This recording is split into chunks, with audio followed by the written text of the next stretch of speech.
The Bible Study Podcast, Episode 200. Today, the Bible Study Podcast continues the study of Newness with a new name.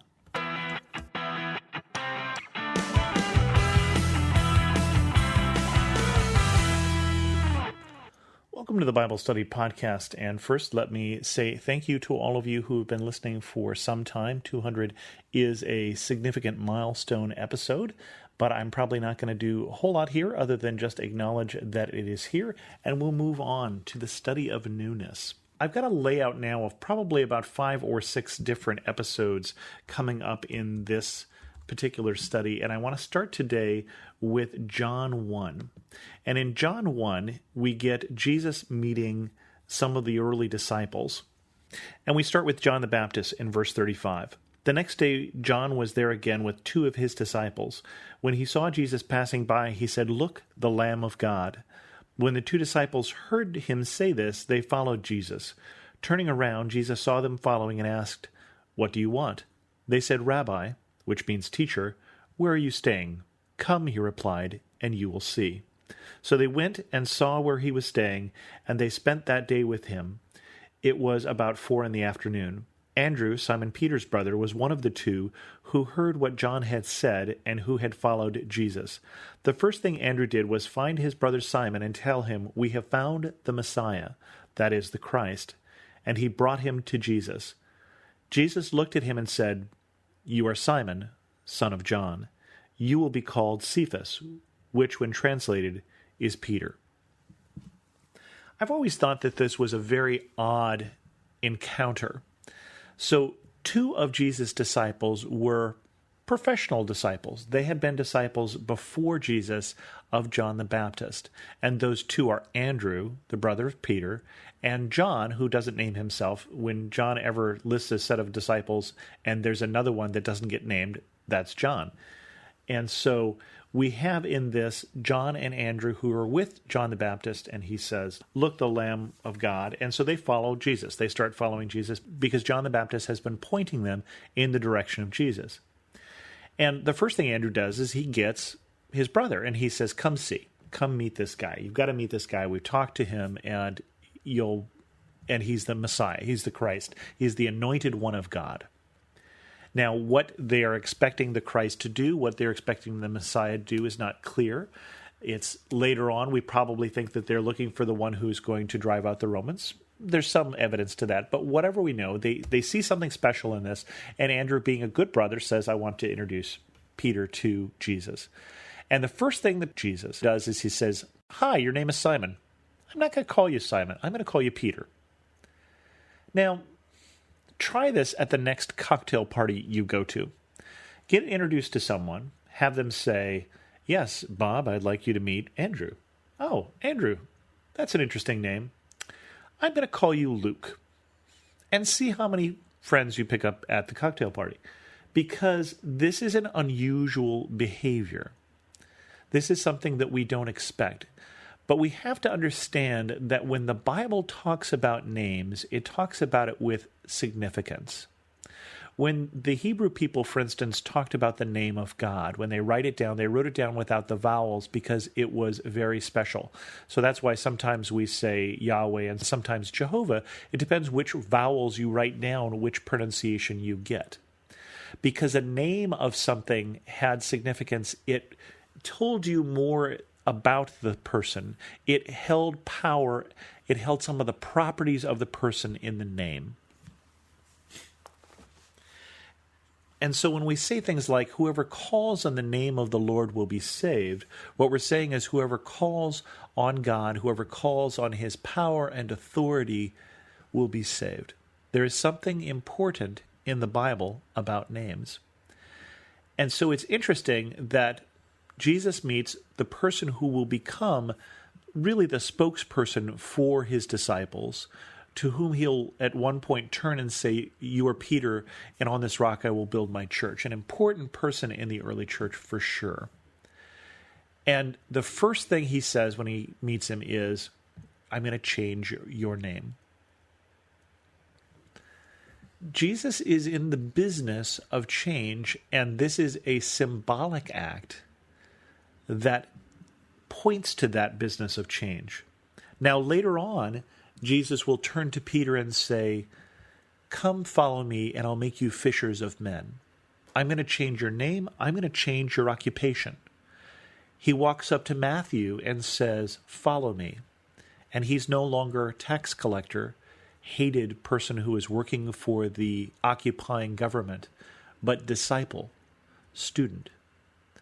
He goes around taking people from what they were and what they did and making them into something else.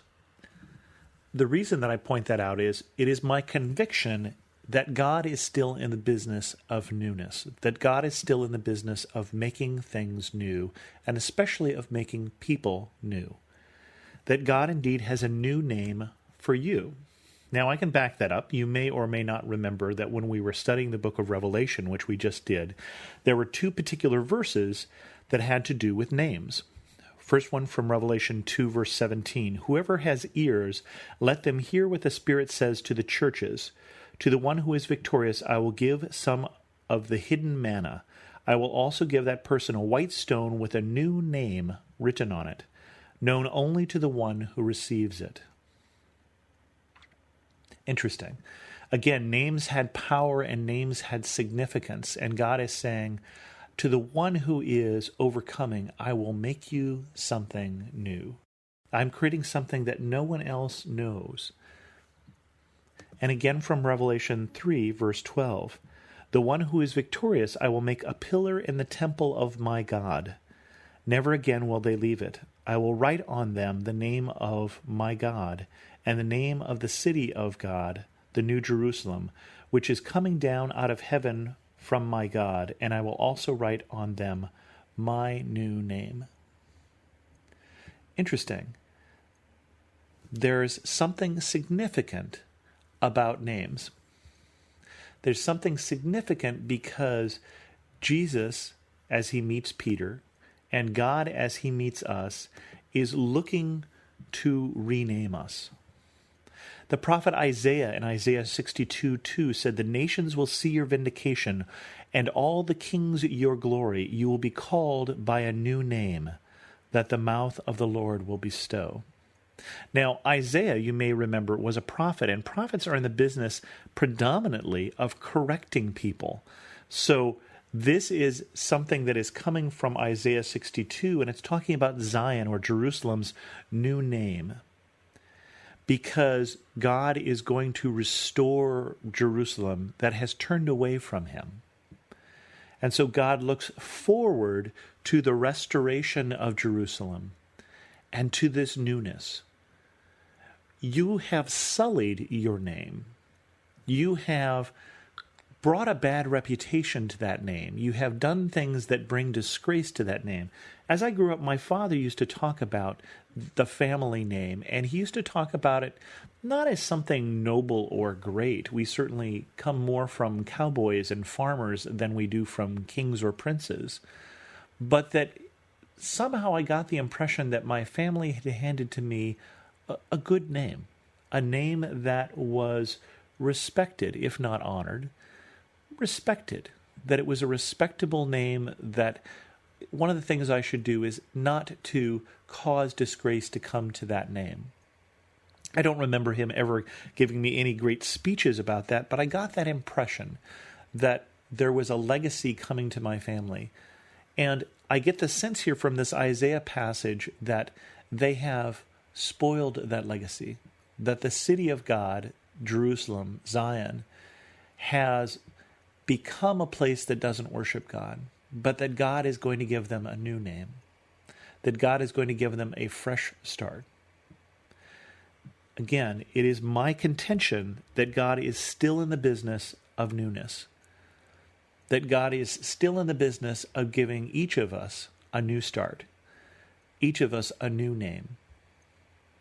So somewhere out there, God has a name that he will give me on a white stone. I'm not sure why a white stone, but carved into that stone a new name known only to him, because he is making from me, and he is making from you, something according to plans that he knows, and he only knows. So as we start this year, I pray that we will find that new plan, or at least follow that new plan, since I don't suspect that we will know the whole plan in advance, with the understanding that God is creating something new. With that, we're going to end this episode of the Bible Study Podcast. If you have any questions, feel free to send an email to host@thebiblestudypodcast.com, or better yet, leave a comment at thebiblestudypodcast.com on this episode. And you can also follow me on Twitter @Chris2X. And as always, thanks so much for listening.